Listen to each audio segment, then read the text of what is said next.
Voces que generan opinión en Mesa de Noticias. Lo anunciábamos al inicio del programa porque hace varias semanas que no nos encontramos con él y seguramente viene a contarnos y a comentar, por supuesto, la contingencia, la actualidad política, social de nuestro país. Así que lo vamos a presentar porque lo vemos que está ya conectado en nuestro locutorio virtual, es nuestro columnista Fernando Peña. Ahí está, tanto tiempo. ¿Cómo estás, Fernando? Bienvenido. Hola, Fernando. ¿Se escucha bien ahora o no? Ahora sí mejor. Ah, qué Ahora bueno. sí, por fin. Tenía Sí, miedo ya de no poder conectarme. Les pido mil disculpas. No sé qué habrá pasado, nosotros pero esta cosa suena también, así. Fernando. Sí, parece que hay algo hoy día con la señal que me ha andado pésimo hoy día. No, pero vamos a estar bien. ¿Cómo estás? Tanto tiempo que no nos encontrábamos. Así es, pues, harto tiempo alejado ya de las pistas. Sí, Pero por pega. Ha estado bien intenso este inicio de año académico, así que por eso hemos estado un poquito ausentes. Pero ya con pero, todo de vuelta. Me pero alegro. pendiente me imagino de la contingencia. ¿De qué vamos a hablar hoy? Ah, sí, por supuesto. Mire, rápidamente. Yo quisiera comentar las declaraciones que el día de ayer emitió la vocera de la Corte Suprema, que son declaraciones y que a todos nos debiesen invitar a la reflexión, a propósito, ¿cierto?, de la agenda de seguridad que está hoy día impulsando el gobierno y el Senado, eh, porque lo que sugiere la vocera es probablemente lo que a todos nosotros nos debiese estar inquietando hoy día a propósito de qué va a ocurrir o qué puede suceder si es que en el corto plazo o en el mediano plazo todos los esfuerzos de las autoridades, del gobierno, del Poder Judicial, del Poder Legislativo, no dan frutos visibles para combatir la delincuencia y para bajar los índices de criminalidad que hoy día existen en el país. Porque lo que la vocera sugiere es que no podemos transformar el Estado en un Estado policíaco. Y claro, esto nos recuerda, ¿cierto?, esa célebre máxima de Thomas Jefferson de que el precio de la libertad, ¿cierto?, es la eterna vigilancia. Y eso también nos debiese hacer meditar sobre cuánto de nuestro estado de garantías civiles y de libertades civiles, nosotros los ciudadanos, estamos dispuestos también a cederle al Estado en pos de lograr disminuir estos niveles de delincuencia y sobre todo de miedo y temor que existe hoy día en la población a propósito de la transformación también del delito. Yo venía escuchando y he leído también en las últimas semanas, Leslie, Ángela, de algunas cifras que no son oficiales, porque en esto siempre es muy difícil obtener cifras oficiales, pero sí de algunas cifras estimadas, por ejemplo, de cuánto genera en recursos al año. Voy a hablar de la industria del crimen organizado, aun cuando no es una industria, ¿cierto? Pero de cuántos recursos mueve dentro de la economía. Y es una cifra ridícula. Estamos hablando que son más de 15 millones de dólares, de 15.000 millones de dólares al año. Eso es casi un tercio de lo que genera la industria del cobre, para que se hagan una idea, y es 4 veces más de lo que genera la exportación de vino en Chile. Entonces, estamos frente a un enemigo sumamente equipado y estamos frente a un enemigo que tiene no solamente los recursos, sino que también tiene hoy día lamentablemente cooptadas instituciones o estructuras del aparato burocrático que de alguna forma facilitan que esto ocurra, porque entenderán ustedes que es imposible generar ese porcentaje del Producto Interno Bruto si no hay apoyo básicamente del resto de la institucionalidad. Y pongo solamente un ejemplo. Chile se ha transformado junto con Brasil en el mayor exportador de cocaína a Europa. Esto según datos de agencias europeas. Entonces tú entenderás que para que eso ocurra, particularmente por los puertos chilenos, tiene que haber una estructura, ¿cierto? O aduanera o vinculada a los servicios, obviamente, que fiscalizan la entrada y salida de productos desde nuestros puertos que faciliten esto. Entonces, es sumamente preocupante, porque nosotros concentramos en general la mirada sobre eventos o circunstancias delictivas de alta connotación, pero que ocurren, ¿cierto?, a una escala muy baja, en circunstancias de que el gran enemigo hoy día, y lo que de alguna forma nos está pasando la cuenta, es una criminalidad a gran escala que está transformando la estructura del crimen organizado en Chile y que nos está situando hoy día en el escenario latinoamericano como uno de los principales, como una de las principales rutas de paso, ya sobre todo en la salida y entrada de droga. Y eso es lo que de alguna forma a mí me hace temer de que toda esta agenda y todas las medidas que hoy día se anuncian, por ejemplo, los 31 proyectos de ley que están incluidos dentro del fast track legislativo que está hoy día liderando el Senado, con proyectos de ley que van desde algunos de discusión inmediata, como por ejemplo la creación y la penalización de la figura del sicariato, hasta otros proyectos que se van a discutir en un rango de 75 días y otros en 150 días, como por ejemplo la creación de un Ministerio de Seguridad. ¿Qué cosas me llaman la atención a mí o me preocupan? ¿Irá a la creación de un Ministerio de Seguridad, o por ejemplo, que nombremos un Ceremi de seguridad en todas las regiones? ¿Irá a disminuir o a mejorar los índices de seguridad? ¿Irá a combatir al crimen organizado? ¿Irá a mejorar la persecución o la labor del Ministerio Público en esta materia? Son cuestiones súper relevantes, ¿eh? y que efectivamente requieren de mucho debate porque no son soluciones sencillas. O sea, de hecho tenemos un coordinador de seguridad pública en la zona y yo por lo menos no, hace mucho tiempo que no lo veo siendo protagonista finalmente de muchas instancias. Claro. O sea, fue escogido, asumió ahora en enero, lleva 4 meses. Y hace mucho rato, porque viene desde la administración anterior, que esa figura como que está media perdida si es que hablamos de figura relacionada con este tema, que debería ser, insisto, debería ser protagonista, ¿o no? Claro, que eso tiene que ver también con las competencias, porque piensa tú que dentro de este proyecto de ley que crea el Ministerio de Seguridad, lo que busca es básicamente separar o dividir las funciones que actualmente tiene el Ministro del Interior para así, obviamente, generar un organismo especializado en temas de prevención del delito y de seguridad. Pero hay hartas dudas, porque, por ejemplo, si se creara ese ministerio y se nos diera la posibilidad, por ejemplo, de nombrar un Ceremi de seguridad, la pregunta es, ¿quién va a estar a cargo, por ejemplo, de la vigilancia o de las órdenes a las policías y al ejército? ¿Va a seguir siendo el delegado presidencial? ¿Va a ser este nuevo Ceremi? ¿Qué tiene que decir o qué tiene que opinar el gobernador regional también? Porque la ministra vocera de gobierno, yo lo escuché el fin de semana en una entrevista, que señalaba que también hay mucho ánimo y muchas ganas de poder avanzar en el proceso de transferencia de competencias en materia de seguridad a los gobiernos regionales. Pero no sabemos... Y que lo está pidiendo los gobiernos regionales. A los gobiernos regionales hace rato que están pidiendo que se traspase por lo menos esa área a ellos. Claro, pero es una dimensión del quehacer ejecutivo que yo creo que va a ser muy difícil que ocurra en su totalidad. Va a ser muy difícil que el gobierno, que el Poder Ejecutivo, que el nivel central se desprenda, ¿cierto?, de la función de mando de las policías y de las Fuerzas Armadas. Pero yo ni siquiera estoy pensando en eso, estoy pensando en cómo reforzar o cómo incluir, por ejemplo, en algunas labores de coordinación de las policías, a las autoridades subnacionales. Y cuando hablo de autoridades subnacionales, no solamente estoy hablando del gobierno regional, estoy también hablando de los municipios. Entonces, hay bastantes dudas de qué efecto finalmente va a generar todo este fast track legislativo, cómo se va a eso a consagrar o qué efecto concreto va a tener finalmente en la baja de la delincuencia, porque mi temor es que un escenario que puede pasar, lo podemos estar hablando en un año más, exacto, acá en este mismo programa. ¿Qué pasa si se aprueban estos 31 proyectos de ley y vemos que finalmente el resultado es muy bajito, es muy magro, y que eso obviamente abona o ayuda ciertamente a lo que la vocera de la Corte Suprema ayer señalaba, ¿cierto? De que finalmente cuando se nos van acabando las soluciones desde el Estado de Derecho, cada vez más aumentan, ¿cierto?, las ideas no solamente populistas, sino que también ejemplos que por ejemplo, en el escenario latinoamericano, ¿cierto?, nos recuerdan lo que hace el presidente Bukele, ¿cierto?, en El Salvador, que yo estoy seguro que varios están mirando con bastante ánimo.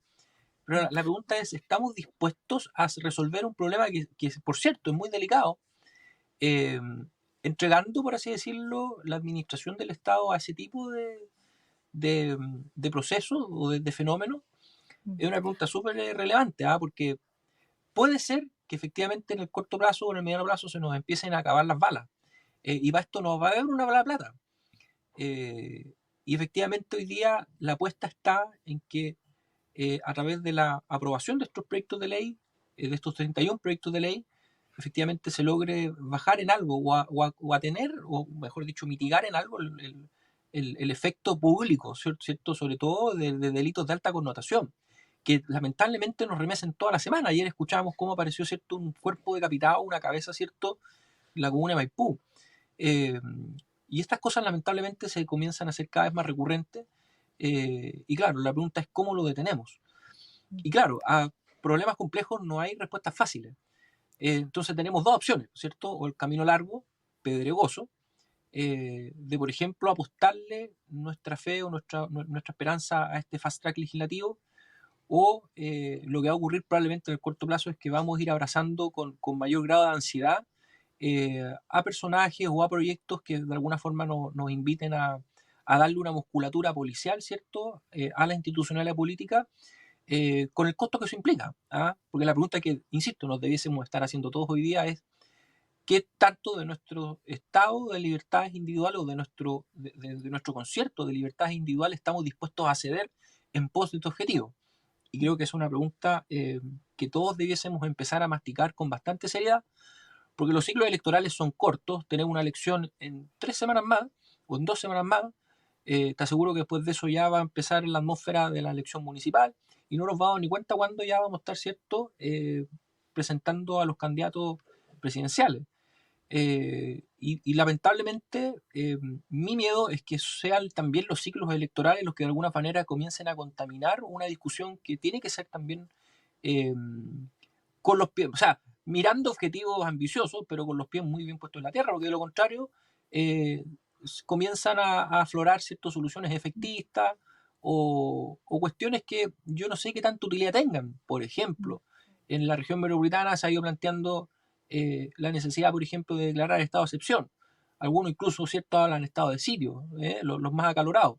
Entonces mi pregunta es, ¿qué va a hacer hoy día un militar, ¿cierto?, parado en una esquina, parado, no sé, en Agustina con Teatino o en el metro o en Puente Alto con una metralleta para resguardar a la población? No sé cuál es la utilidad. En circunstancias que hoy día los militares no están preparados, ¿cierto?, para enfrentar, por ejemplo, un delito o incluso un delito en flagrancia. Entonces, son cuestiones que hay que ir resolviendo y con cierta velocidad, porque lamentablemente este es un problema que la gente, sobre el cual las personas están presionando y sobre lo cual yo temo que también se puede generar una olla de presión que puede explotar de la peor forma posible. Eso te iba a preguntar, Fernando, ¿cómo convive entonces el poder avanzar en soluciones de largo plazo cuando la contingencia en el fondo te lleva a que la gente te está pidiendo soluciones ahora?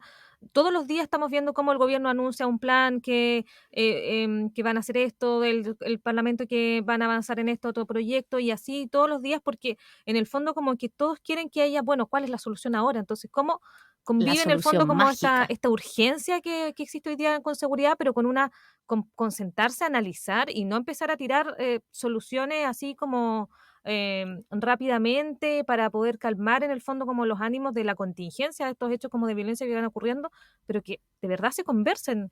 Porque pareciera que ahí está como fallando también. Todos los días vemos cómo se hacen anuncios de planes, de medidas, pero también poco concreto también hay de eso. Absolutamente. A todos nos asiste la misma duda, ¿cierto? El mismo temor, de que básicamente todos los anuncios, y estoy pensando particularmente en el plan que anunció el gobierno de apoyo a algunas comunas, ¿cierto?, a nivel nacional, que volviendo a la cifra que les comenté delante, o sea, ese plan tiene un presupuesto anual de $1.500 millones. Y estamos hablando que con $1.500 millones tenemos que combatir y desarticular bandas que mueven al año $15.000 millones. Entonces, cuando ustedes analizan la proporción y la magnitud del problema, efectivamente se hace muy difícil pensar hoy día que con los recursos disponibles del Estado vamos a poder combatir el crimen organizado. Porque todo parece no ser suficiente, pero efectivamente, teniendo conciencia de que todo lo que se haga al parecer no va a ser suficiente en el corto plazo, no podemos llegar y abrazarnos, ¿cierto?, a medidas o a soluciones mágicas, porque no existe una bala de plata para solucionar esto, ¿cierto?, de un paraguaso.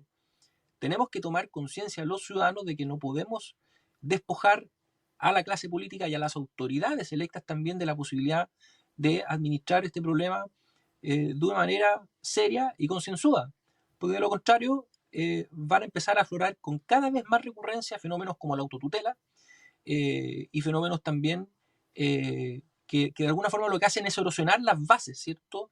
Y particularmente esta facultad privativa del Estado en el uso de la coacción, que es algo que no puede ocurrir. Eso básicamente implica volver a la Edad Media. Y lo que queremos es fortalecer, ¿cierto?, la sociedad democrática. Pero particularmente lo que queremos hacer es eliminar males modernos, como el crimen organizado, que son fenómenos modernos y de los cuales tenemos que hacernos cargo, ¿cierto?, de forma responsable. Y buenos ejemplos hay a nivel nacional, o sea, a nivel internacional, mejor dicho. Pero claro, son caminos largos, tortuosos, porque el crimen organizado también en los últimos 30 años ha ido sofisticando cada vez más sus mecanismos de cooptación y de captura institucional. Yo no tengo absolutamente ninguna duda de que hoy día, lamentablemente, el crimen organizado está moviendo mucha plata y está, lamentablemente, extendiendo redes de corrupción que facilitan que Chile hoy día, por ejemplo, sea a nivel internacional, junto con Brasil, los principales exportadores de cocaína, por ejemplo, en Europa. O sea, No, estamos metiendo... ¿Sí?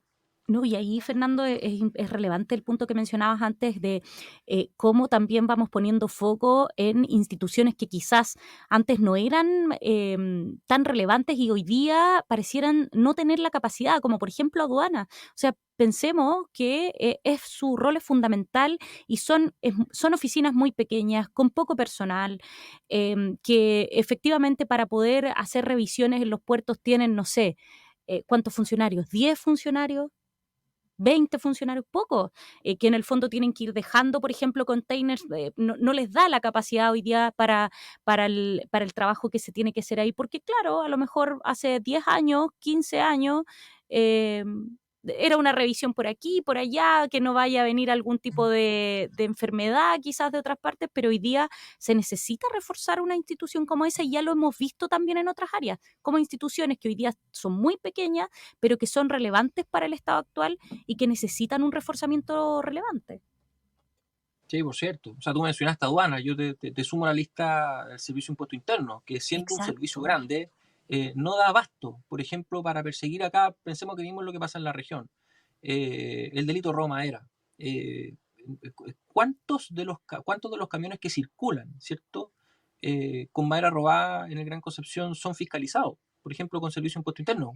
Que existe un funcionario que se asegura, por ejemplo, que existe una factura para cerciorarse de la procedencia, por ejemplo, de esa madera. Eso no ocurre. Servicios públicos tan importantes como la unidad de análisis financiero, que solamente operan desde Santiago. En regiones no existe, básicamente una expresión local de servicios públicos tan importantes como ese. Entonces, claro, estamos frente a un problema, o mejor dicho, frente a una situación que tiene redes, recursos y equipamiento de Arica a Punta Arenas, frente a un Estado que, si bien tiene presencia de Arica a Punta Arenas, es muy pobre, luce escuálido, con poco personal, y que además, lamentablemente, se ve muy vulnerable frente a esta red de poder que extiende básicamente el crimen organizado, porque estamos hablando de que corre mucha plata. O sea, la cantidad de recursos que se mueven al año, como bien lo señalaba un economista esta semana en una columna que fue bien brutal, porque nos abrió los ojos frente a lo que implica, lo que significa dentro del Producto Interno Bruto hoy día la industria del crimen organizado. Y esto es una cuestión que nosotros no podemos dejar que se extienda como un cáncer, porque de lo contrario va a terminar matando varios órganos. Y eso es lo que lamentablemente ocurrió en otros países, en el cono sur. Estoy pensando particularmente en países como México, Guatemala, El Salvador, Honduras, que claro, algunos podrán pensar, oye, mira qué extremos los ejemplos, pero la verdad es que no estamos tan lejos, porque hay que pensar que en esos países también se empezó de alguna forma, y fue así como se empezó. ¿Ah? Cuando de alguna forma se permitió o se permitió de parte del Estado que básicamente esto pudiera extenderse y que esto continuara. ¿Y qué es lo que estamos lamentablemente hoy día viendo y observando, ¿cierto? De que esto sigue, continúa, se extiende, se multiplica y al parecer nadie le coloca cierto coto.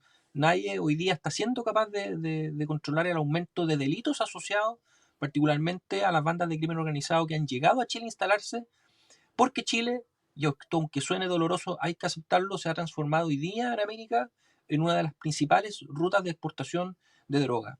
Y eso es lo que tiene hoy día a tantas bandas y a tantos grupos organizados en torno al narcotráfico operando libremente y a sus anchas en varias poblaciones y en varias regiones de nuestro país. Fernando Peña, nuestro columnista, ahí poniendo la pelota al piso con respecto a este tema de seguridad, porque claro, a veces nos vamos perdiendo en la contingencia, en los anuncios, pero ¿qué tanto estamos reflexionando respecto a este tema? Bueno, él lo ha venido a hacer aquí a nuestra mesa de noticias. Fernando, queremos agradecerte el que nos hayas venido a acompañar en un rato más. Ahí va a estar también en nuestra cuenta de YouTube y en nuestra página web su columna para que ustedes la revivan. Que tengas una buena semana, Fernando. Igualmente, chao, chao, que esté muy bien. Chao, Fernando, gracias.